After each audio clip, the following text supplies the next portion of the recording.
నేను నా సొంత మాట చెప్పట్లేదు. ఈ జన్మలోనే ఆఖరి ఊపిరిలో జ్ఞానం కలిగి పరమేశ్వరుని యందు ఐక్యమైపోతాడు, సందేహం లేదు. అంత గొప్ప స్తోత్రం ఈ ప్రపంచంలో వాంగ్మయం మొత్తం మీద ఉన్న ఒకే ఒక్క స్తోత్రం దక్షిణామూర్తి స్తోత్రం. ఇంకొకటి లేదు లేదు లేదు, తత్తుల్యము కాదు. అదొక్కటే అంత శక్తివంతం. అందుకే శంకరాచార్యుల వారి వాంగ్మయం అంతా ఒకెత్తు, సామాన్యుల కోసం ఇచ్చిన దక్షిణామూర్తి స్తోత్రం ఒక్కటి ఒకెత్తు. అంతేకాదు, దక్షిణామూర్తి స్తోత్రం వైభవం ఏమిటో తెలుసా? ఏల్నాటి శనిలో ఉన్నవాడు, శని వక్రించిన వాడు కూడా బెంగపెట్టుకోకర్లా. శని వక్రించడం అంటే శని ఆ రాశిలోంచి ఇంకో రాశిలోకి వెళ్ళి వెనక్కి వస్తుంటాడు. తులారాశిలోంచి కన్యారాశిలోకి వెళ్ళి కన్యారాశిలోంచి తులారాశిలోకి వస్తాడు. దక్షిణామూర్తి అంటే ఏమిటో తెలుసా అండి? పరమశివుణ్ణి గురువుగా ప్రార్థన చేస్తున్నారు.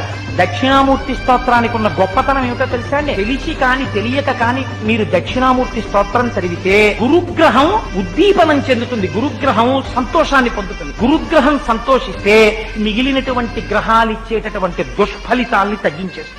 దక్షిణామూర్తి ఇంకొకలా చూస్తున్నాం మేము. అదెలా అంటే దక్షిణాభిముఖుడైన మూర్తి అంటే దక్షిణ దిక్కుకి తిరిగి కూర్చున్నాడు. ఇక్కడ దేవాలయం మీద దక్షిణ దిక్కుకు తిరిగే చూస్తున్నాడు స్వామి. గురువు దక్షిణ దిక్కుకు చూశారనుకోండి, అప్పుడు మీరేం చెయ్యాలి? మీరు ఉత్తర దిక్కుకు తిరిగి చూడాలి. జీవితంలో అలా ఎప్పుడైనా కూర్చుంటే దక్షిణామూర్తి స్తోత్రం కోసం ఇది జ్ఞాపకం పెట్టుకోండి, కొన్ని కోట్ల కోట్ల కోట్ల జన్మలైపోయిన తర్వాత కూర్చుంటాడు. అందుకే దక్షిణామూర్తి స్తోత్రం అంటేనే అంత స్థాయిదండి.